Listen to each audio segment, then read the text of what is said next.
हुकूमत का शहबाज शरीफ के खिलाफ कानूनी कार्रवाई का फैसला। फवाद चौधरी कहते हैं नवाज शरीफ की वापसी की जमानत शहबाज शरीफ ने दी थी। शहबाज शरीफ अपने भाई को वापस लाने में नाकाम रहे, इसीलिए हुकूमत उनके खिलाफ कार्रवाई करेगी।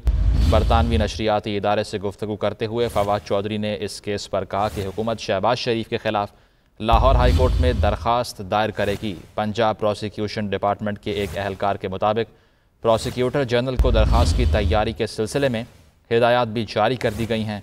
उन्होंने मज़ीद कहा कि इस सिलसिले में प्रोसिक्यूशन ब्रांच ने नैब के हुकाम से भी रब्ता किया है, क्योंकि नैब के केस में ही साबिक वज़ीर आज़म को इलाज की गर्ज से बैरून मुल्क जाने की इजाज़त दी गई थी। इस हवाले से मज़ीद बात करने के लिए हमारे साथ मौजूद हैं एडवोकेट अज़हर सदीक साहब। अज़हर साहब, शुक्रिया आपके वक्त का। बताइएगा, वफाकी हुकूमत इस मामले में अदालत से रुजू कर सकती है आपके मुताबिक?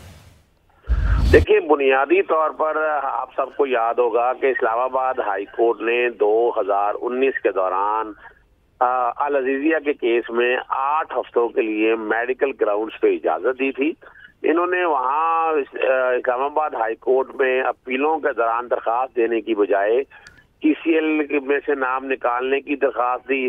वफाकी हुकूमत ने ECL से नाम तो निकालने का दे दिया, लेकिन साथ 4 हफ्तों की इजाजत दी, साथ कंडीशन लगा दी कुछ 7 बिलियन के करीब शोटीज जमा करवाएं।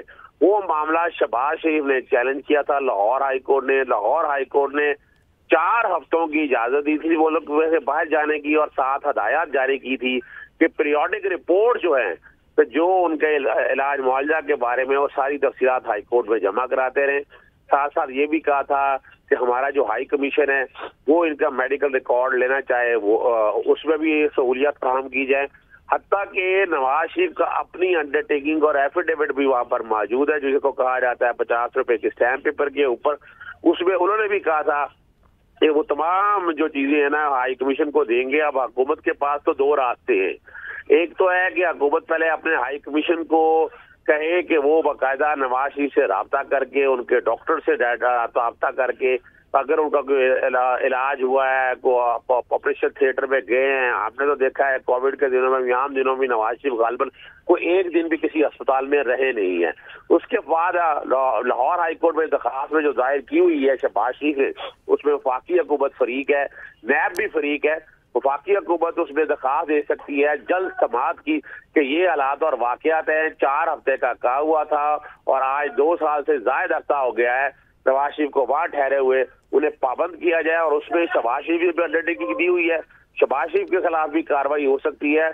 और याद रखिएगा, ये कन्विक्टेड है, सजा याफ्ता है। अगर तो होते कि खाली इनकी जमानतों पे होते तो फिर तो बात मुश्किल होनी थी, जो कि सजा याफ्ता है। और सजा याफ्ता के हवाले से UN कन्वेंशन और करप्शन 2005 बड़ा वाज़े तौर पर क्लियर है कि अगर करप्शन के केसेस में सजा हो तो हर कोई हुकूमत अपने साथ एक दूसरे के साथ कोऑपरेट करेगी। और यहाँ अज़हर साहब, आप साथ मौजूद रहिए। साबिक प्रोसिक्यूटर नैब राजा आमिर अब्बास साहब ने हमें ज्वाइन किया है, उनसे भी इस हवाले से जान लेते हैं। आमिर साहब, शहबाज शरीफ के खिलाफ कार्रवाई प्लान कर रही है हुकूमत, आपको क्या लगता है कि जो गारंटी उन्होंने दी है उसको कोर्ट में प्रेजेंट कर सकते हैं, कल्प्रिट डिक्लेयर हो सकते हैं वो?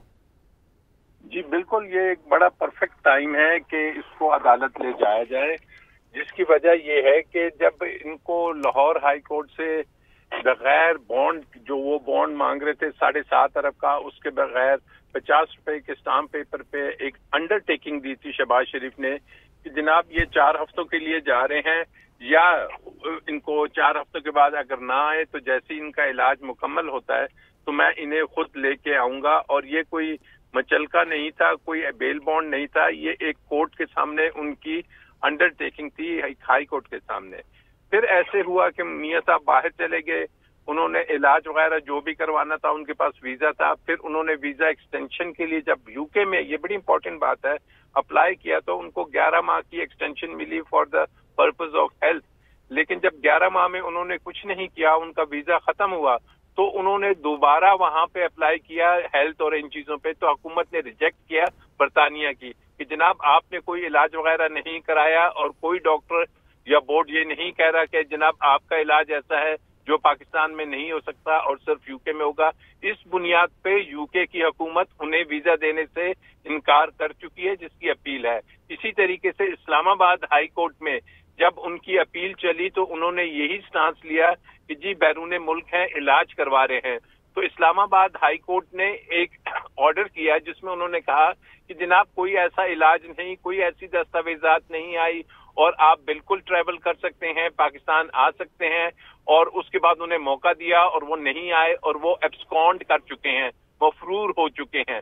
तो अब ऐसी सिचुएशन में कि एक तरफ एक हाई कोर्ट उन्हें मफरूर करार दे चुका है, बरतानिया की हुकूमत उन्हें हेल्थ के ग्राउंड पे वीजा नहीं दे रही, तो अगर उन्होंने इलाज कराना है तो जिस मुल्क में है वहां तो वीजा ही नहीं है उनके पास। तो ऐसी सूरत हाल में शहबाज शरीफ के ये जो अंडरटेकिंग है ये बहुत इंपॉर्टेंट है कि अदालत उनसे पूछे कि जनाब इलाज वगैरह तो कोई नहीं, आप वापस लेके आए, और अगर नहीं लेके आते तो अदालत में एक गलत अंडरटेकिंग देने पर शहबाज शरीफ के खिलाफ यकीनी तौर पे कार्रवाई। देखना ये कि लाहौर हाई कोर्ट अब इस पर किस तरह से रिस्पॉन्ड करती है। राजा आमिर अब्बास साहब और अजहर सदीक साहब हमारे साथ मौजूद थे, आपका बहुत शुक्रिया।